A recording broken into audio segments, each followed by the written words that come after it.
اگر ویدیو رو لایک و سابسکرایب بکنی بیای در چست تو وا کنی میبینی لایت ما خفن داری. البته شیراش هم یادم رفت جا دیگه نداره، شیراش هم میندازم.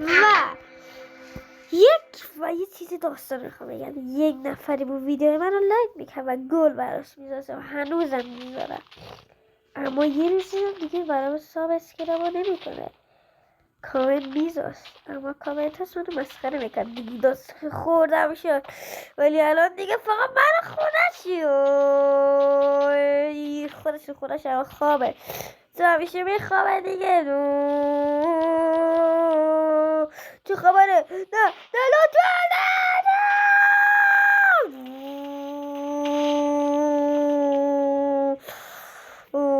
البته این هم نباید باشه. و اگر همین البته باشه این رو بکنم ولی این کار نمیکنم، چه پوشت میکنم. اگه لایک کنی این گل واسه تو دیگر میشه، اگه نکنی